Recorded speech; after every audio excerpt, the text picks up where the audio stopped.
তারা ছিলেন পৃথিবীর সর্ববৃহৎ ইউনিভার্সিটির প্রতিষ্ঠাতা, তারা ছিলেন এই পৃথিবীর সর্ববৃহৎ জনকল্যাণমূলক কাজের প্রতিষ্ঠাতা এবং পথ প্রদর্শক। আজকে যেই দিন থেকে মুসলিম উম্মাহ তারা এই পথ ছেড়ে দিয়েছে, কলম ফেলে দিয়েছে, বই পুস্তক ছেড়ে দিয়েছে, তারা যখন হাতে পাথর এবং ইট তুলে নিয়েছে আর ব্যানারের কোনা ধরে বিভিন্ন পার্টির সামনের সারিতে দাঁড়িয়ে মিছিলের নামে পাথর ছোড়া শুরু করেছে। পাথর ছোড়া হয় এক দলের সামনের থেকে, অপর মিছিলের সামনের কাতারে যারা আছে তাদের মাথা ফাটে, তাদের চামড়া কাটে, তাদের রক্ত ঝরে, কেস করা হয়, কেস অপরের নামে দেওয়া হয়, বাদী মুসলিম নামে, বিবাদীও মুসলিম নামে, পাথর ছোড়ে সেও নামে মুসলিম, পাথর যার গায়ে লাগে সেও নামে মুসলিম। এভাবে করে আমরা আজকে জর্জরিত হয়ে গেছি, অন্যের ঘুঁটি হিসেবে আমরা ব্যবহৃত হচ্ছি। শুধু কলম ছেড়ে দেওয়ার কারণে, বই ছেড়ে দেওয়ার কারণে, কোরআন ছেড়ে দেওয়ার কারণে আজকে যে উদ্দেশ্যে আমাদের আল্লাহ সুবহানাহু ওয়া তাআলা এই পৃথিবীতে পাঠিয়েছিলেন সেটা আমরা ভুলে বসেছি। পবিত্র কোরআন সূরা আল ইমরান আয়াত নাম্বার 210, কুনতুম খায়রা উম্মাতিন উখরিজাত লিন-নাস তা'মুরুনা বিল মা'রুফ ওয়া তানহাউনা আনিল মুনকার। আল্লাহ সুবহানাহু ওয়া তাআলা বলেন, মানব জাতির মধ্য থেকে তোমাদেরকে বেছে বের করে আনা হয়েছে, তোমরাই হলে খায়রে উম্মাহ, শ্রেষ্ঠতম জাতি, শ্রেষ্ঠতম দল। তোমাদের দুটি কাজ আমি আল্লাহ প্রদান করেছি, তা'মুরুনা বিল মা'রুফ, সৎ কাজের আদেশ, অসৎ কাজের বাধা, ওয়া তানহাউনা আনিল মুনকার। সকাল 6টা থেকে সন্ধ্যা 6টা পর্যন্ত আমি কটা সৎ কাজের আদেশ দিতে পেরেছি? আপনি কটা সৎ কাজের আদেশ দিয়েছেন? আমি একজন বাপ হিসেবে আমার ছেলে আমার মেয়েকে সকাল 6টা থেকে সন্ধ্যা পর্যন্ত কটা সৎ কাজের আদেশ করেছি? আমি বাপ হিসেবে, মা হিসেবে আমি আমার সন্তানদেরকে কটা অসৎ কাজের বাধা হিসেবে তাদের নির্দেশ দিতে পেরেছি? না, আমি বাপ হিসেবে কাজ করতে পারিনি, অতএব আমি বাপ হিসেবে ব্যর্থ। আমি মা হিসেবে আমার সন্তানদেরকে সৎ কাজের আদেশ এবং অসৎ কাজের বাধা দিতে পারিনি, অতএব আমি মা হিসেবেও ব্যর্থ। আমি মসজিদের ইমাম হিসেবে গতকাল 24 ঘন্টায় একটাও সৎ কাজের আদেশ দিতে পারিনি, একটাও অসৎ কাজের বাধা প্রদান করতে পারিনি, অতএব আমি ইমাম হিসেবেও ব্যর্থ।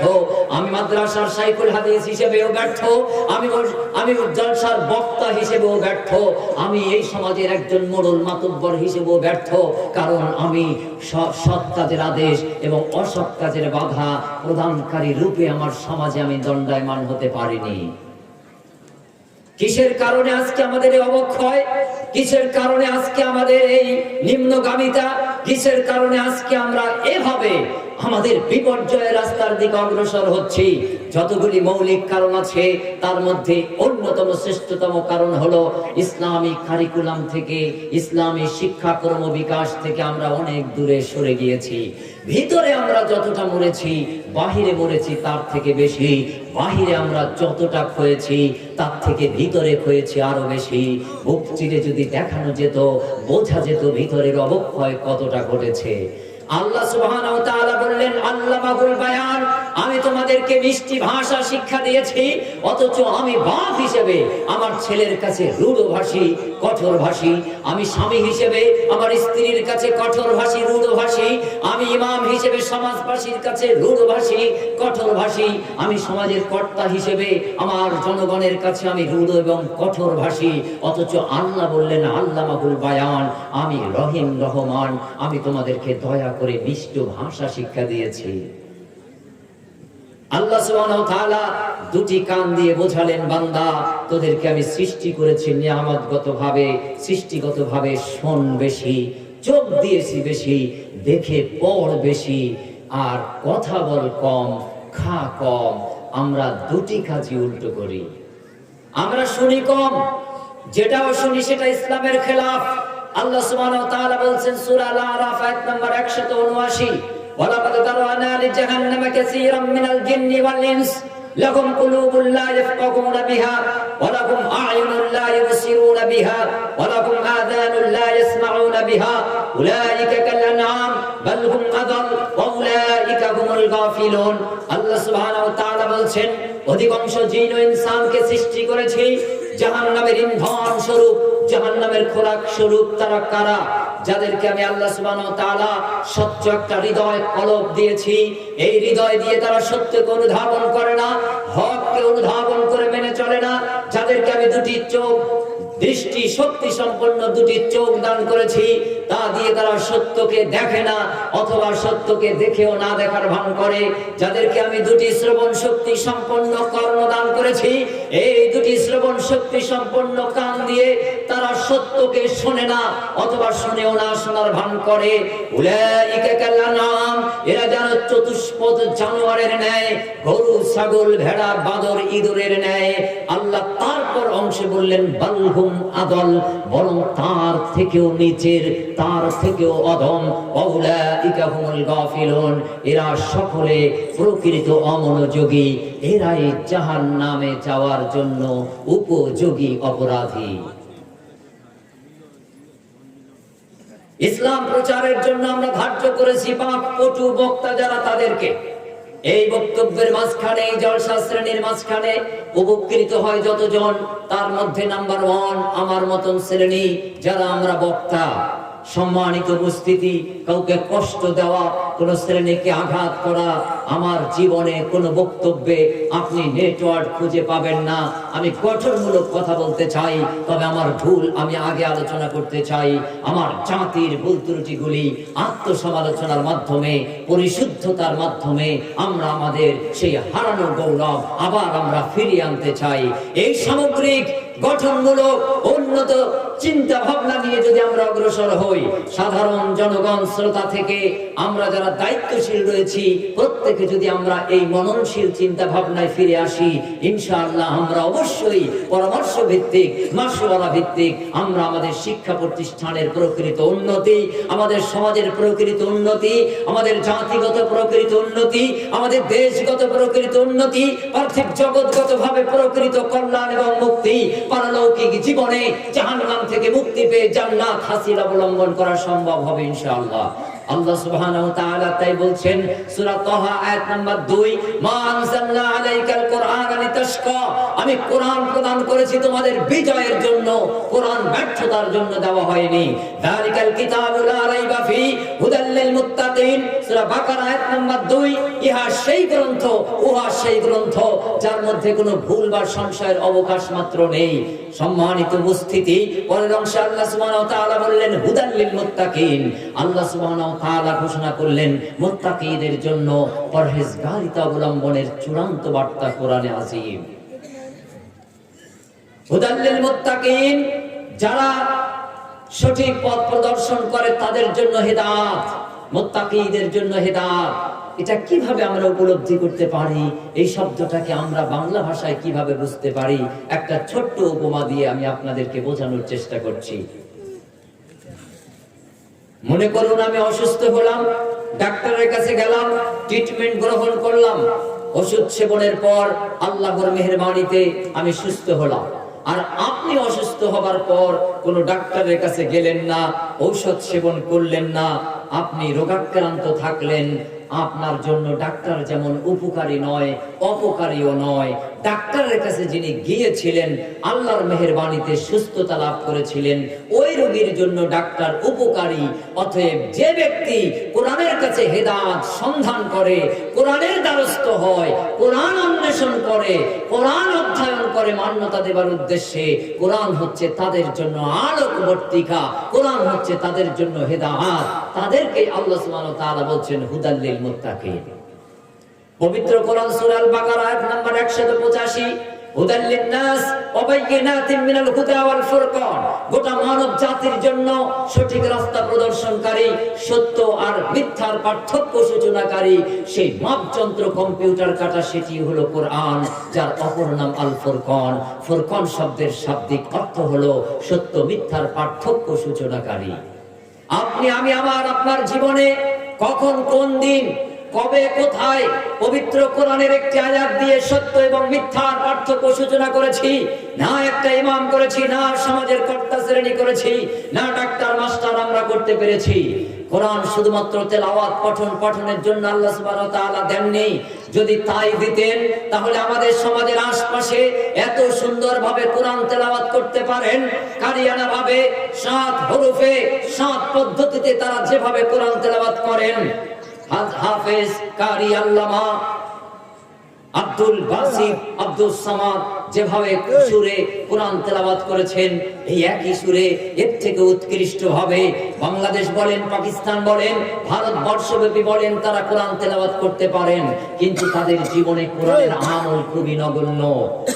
অপরদিকে ভারতবর্ষব্যাপী বড় বড় প্রতিষ্ঠানগুলি, মাদ্রাসা শিক্ষা কেন্দ্রগুলি, এই তাদরিসের ময়দানে শাইখুল হাদিসগণ রয়েছেন, যারা তাদের জীবনে 40-50 হাজার বুখারীর ছাত্র স্টুডেন্ট তারা রেখেছে, ছাত্র ছাত্রী। দুর্ভাগ্য, তারা এই বুখারীর কিতাবুস সালাত অধ্যায় পড়েছেন, পড়ান, লাখ লাখ স্টুডেন্ট তারা তৈরি করেন, তারপরেও তাদের জীবনে বুখারী শরীফের কিতাবুস সালাতের এক ওয়াক্ত অথবা এক রাকাত সালাত তারা তাদের জীবনে আদায় করতে পারেনি। তাদের এই 40-50 হাজার রেখে যাওয়া ছাত্র বুখারী শরীফ খতমে বুখারীর অনুষ্ঠানের মাধ্যমে তারা এই সমাজবাসীকে দেখাতে চায়, আমরা বড় শাইখুল হাদিস, আমরা মুফতি, আমরা আলেমে সম্রাট, আমরা বড় প্রতিষ্ঠানের দায়িত্বশীল কর্মকর্তা। কিন্তু পৃথিবীর শ্রেষ্ঠ বিশুদ্ধ হাদিসের কিতাব থেকে এক রাকাত, এক ওয়াক্ত ফজর, যোহর, আসর, মাগরিব সালাত আদায় করে যেতে তারা পারেননি। এই মুহাদ্দিস, এই শাইখুল হাদিস হওয়ার মধ্যে আল্লাহ এবং আল্লাহর রাসূলের কোন সন্তুষ্টি যেমন লুকায়িত নেই, তেমনি ভাবে আমি আপনি কোরআন মানি, হাদিস মানি, সহিহ আকীদার দাবিদার।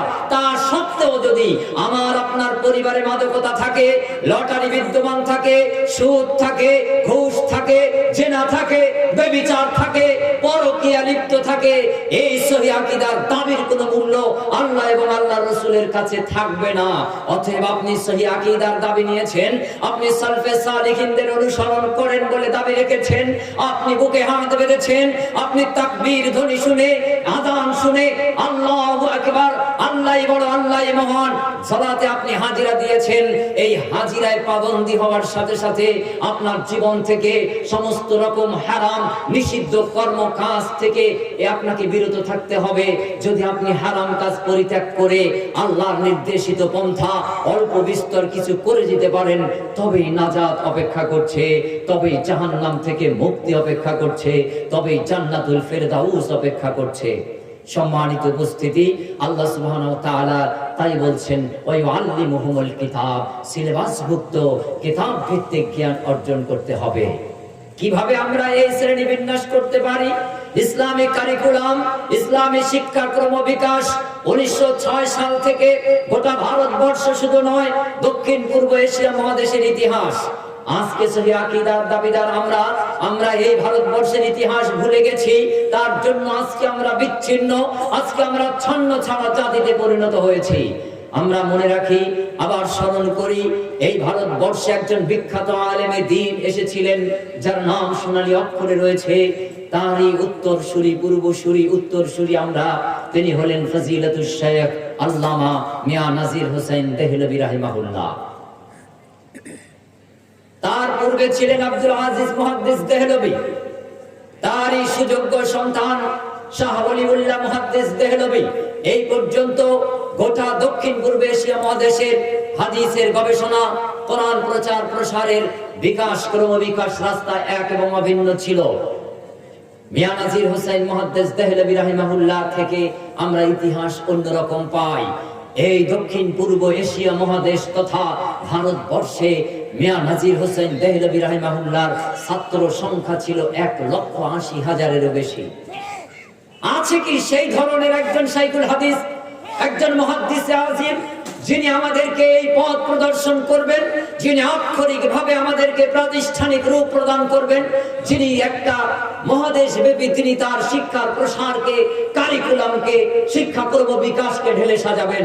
আমরা সেই সামগ্রিক গঠনমূলক চিন্তা চেতনার মানুষ খুঁজে পাই খুব কম। তিনি কি করেছিলেন? রেখে যাওয়া তার যে আদর্শ উল্লেখযোগ্য, ফজিলাতুশ শাইখ আল্লামা সানাউল্লাহ অমৃতসরী, উল্লেখযোগ্য সফিউর রহমান মুবারকপুরী, ওবাইদুর রহমান মুবারকপুরী, ওবাইদুল্লাহ মুবারকপুরী। এরপর একেবারে আমাদের কাছাকাছি, মাঝখানে অনেক নাম আমাদের স্মরণ করা যেতে পারে, একেবারে আমাদের কাছাকাছি এসে ফজিলাতুশ শাইখ বিশিষ্ট সংগঠক আল্লামা আব্দুল্লাহিল কাফি আল কুরাইশি রাহিমাহুল্লাহ, একেবারে আমাদের পশ্চিম বাংলার নিকটবর্তী জন। তিনি ছিলেন মাওলানা আকরাম খাঁ। আমরা জানি যাকে ব্রিটিশরা পদবী লকব দিয়েছিলেন আক্রমণ খাঁ। ব্রিটিশ তারা আন্দোলনে যিনি বলিষ্ঠ নেতৃত্ব প্রদান করেছিলেন, যিনি তদানীন্তনকালে শিরক এবং বিদআতের বিরুদ্ধে পবিত্র কোরআন ও সহিহ হাদিসের দাওয়াতের অগ্রগতি বাড়িয়েছিলেন, পাশাপাশি ব্রিটিশ তারাও বলিষ্ঠ নেতৃত্ব প্রদান করেছিলেন। তার কলম, তার লেখনী, তার বলিষ্ঠ বক্তব্য এবং নেতৃত্বের প্রসারতা আজকে আমরা দেখতে পাই বিভিন্ন এলাকায় এখনো রয়েছে। আমরা ইতিহাস ভুলে গেছি। মাওলানা ভাসানী, ডক্টর মোহাম্মদ শহীদুল্লাহ, তারপরে হাফেজ আল্লামা মীর নিসার আলী তিতুমীর, উত্তর 24 পরগনায় যিনি বাঁশের কেল্লা নির্মাণ করে ব্রিটিশদের বিরুদ্ধে আন্দোলন করে ব্রিটিশকে তাড়িয়ে ছেড়েছিলেন, তাদেরই উত্তরসূরি আমরা সেই ইতিহাস ভুলে গেছি। ইসলামিক কারিকুলাম থেকে আমরা অনেক দূরে সরে গেছি। গভীর রাতে এই ডিপ আলোচনা আমাদের অনেকেরই পছন্দ নয়, কিন্তু আমাদের এগুলি জানা দরকার আর কারিকুলামে ফিরে আসা দরকার। ওই আল্লিমুহুমুল কিতাব, কিতাব ভিত্তিক সিলেবাস মুক্ত জ্ঞান অর্জন আমাদের বাধ্যতামূলক করেছে ইসলাম। রাসূলুল্লাহ সাল্লাল্লাহু আলাইহি ওয়াসাল্লাম বলেন, তালাবুল ইলমি ফরিদাতুন আলা কুল্লি মুসলিম। সমস্ত মুসলিমের উপরে জ্ঞান অর্জন করা বাধ্যতামূলক করা হয়েছে। খায়রুকুম মান তাআল্লামাল কুরআন ওয়া আল্লামা। ওই ব্যক্তি তোমাদের মধ্যে সর্বোৎকৃষ্ট যে কোরআন শেখে এবং অপরকে কোরআন শেখায়। ইলম অর্জন করেছে, কুক্ষিগত রেখেছে, ও উত্তম নয়। ইলম অর্জন করেছে, পাশাপাশি বিতরণ করে গেছে, ওই হলো সর্বশ্রেষ্ঠ। অতএব সিলেবাসভুক্ত কিতাবের জ্ঞান অর্জন আল্লাহ সুবহানাহু ওয়া তাআলা আমাদেরকে অর্জন করা বাধ্যতামূলক করে দিয়েছেন, অপরিহার্য করেছেন, আবশ্যকীয় করে দিয়েছেন।